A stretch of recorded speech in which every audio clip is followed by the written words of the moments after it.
सिद्धार्थनगर जिले में संगठन निर्माण के अंतर्गत कांग्रेस पार्टी के प्रदेश अध्यक्ष अजय कुमार लल्लू पहुंचे।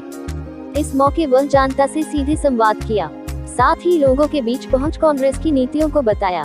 कांग्रेस पार्टी में ब्लॉक से गांव तक संगठन मजबूत करने का कार्यकर्ताओं आह्वान किया। बाद में मीडिया बात करते हुए अजय कुमार लल्लू ने कहा कि हमारी पार्टी 31 दिसंबर तक 60,000 ग्राम पंचायत में अपना संगठन खड़ा करेगा और ग्राम पंचायत का चुनाव मजबूती के साथ लड़ेगी। वही कांग्रेस पार्टी के सीनियर नेताओं द्वारा हाल ही में संगठन पर उठाए गए सवाल पर उन्होंने ने कहा कि कांग्रेस पार्टी में उतार चढ़ाव आते हैं, कुछ लोगों के बयान देने से कुछ नहीं होता है। सभी नेताओं को संगठित होकर काम करना चाहिए। वही जम्मू कश्मीर में निकाय चुनाव पर गुलाम नबी आजाद की भूमिका के सवाल पर ऊपर लेवल का मामला बताकर टाल गए। किसान आंदोलन सवाल पर वह केंद्र सरकार पर हमला बोलते हुए कहा कि केंद्र सरकार जो बिल लाई है वह किसानों के साथ धोखा है।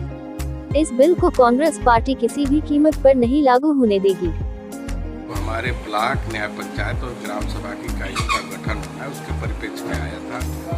संगठन के निर्माण का आधार क्या होगा, किस आधारभूत व्यवस्था के अंतर्गत संगठन को हम आगे बढ़ाएंगे, और आदरणीय प्रियंका जी के निर्देश पर दिसंबर महीने के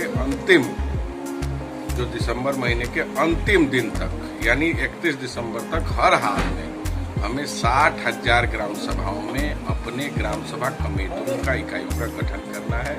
इसी व्यवस्था के अंतर्गत मैं आज जो ब्लॉक के सभी न्याय पंचायतों के लोगों से सीधा संवाद करने, ग्राम सभा कमेटियों का निर्माण करने मैं यहाँ आया था। दूसरी बात आती है, भाजपा जो है ग्राम स्तर का चुनाव लड़ रही है, जिस हिसाब से निकाय का चुनाव लड़ रही है, कांग्रेस इसको किस रूप में देखेगी? पंचायती चुनाव जो जिला पंचायत का चुनाव है, कांग्रेस पार्टी ने पहले ही घोषणा कर रखी है कि उस चुनाव को दमदारी से लड़ेगी। इस परिप्रेक्ष्य में हमारी कमेटियां भी बन गई हैं। कमेटियों में हमारे सारे सीनियर लीडरान हैं और निश्चित रूप से सभी वार्डों में कांग्रेस पार्टी मजबूती से इस चुनाव को लड़ने का काम। दूसरी बात आती है, जो चिट्ठी गैंग इस समय कांग्रेस लीडर चल रहे हैं, एक चिट्ठी गैंग चल रही है कांग्रेस नेताओं में, तो उसको लेकर के देखिए, कांग्रेस एक विचारधारा है, पार्टी है।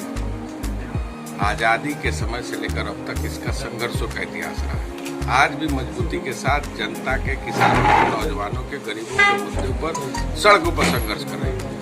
कुछ लोग ऐसे अनाप शनाप आरोप लगाते रहते हैं, उनके आरोप से कोई लेना देना नहीं, जैसे उनका और ना उससे कोई फर्क पड़ता। जैसे उनका उद्देश्य है कि ग्राम स्तर तक चुनाव होकर के कमेटियां बने, जैसे उन लोग की चिट्ठी गैंग जो नेता है आपके। मैं वही कह रहा हूँ कि हमारे कांग्रेस पार्टी में उतार चढ़ाव आते रहते हैं। सभी नेताओं को मर्यादा में रखकर अपनी बात रखनी चाहिए। गुलाम नबी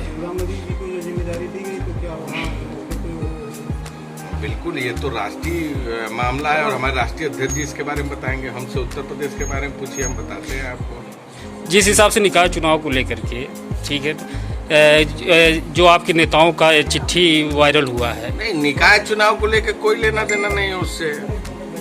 चिट्ठी का जो था उसके बारे में मैं आपको बता चुका हूँ कि कांग्रेस का लंबा इतिहास है, संघर्षों का इतिहास है। किसानों, नौजवानों, गरीबों के मुद्दे पर जिस तरह आदरणीय राहुल गांधी जी लड़ रहे हैं, आज जरूरत है सबको एक साथ एकजुट होकर उनके साथ संघर्ष करने की। कुछ लोगों के बयान देने से कुछ नहीं होता, कोई फर्क नहीं पड़ता है कांग्रेस पार्टी को। कांग्रेस पार्टी का विशाल स्तंभ है, विचारधारा है जो लोगों के रग रग में। किसान सड़क पर भाजपा कह रही है कि कांग्रेस की रणनीति है, किस पे क्या कहेंगे? एक वर्षों में 550 से अधिक किसानों ने आत्महत्या की है।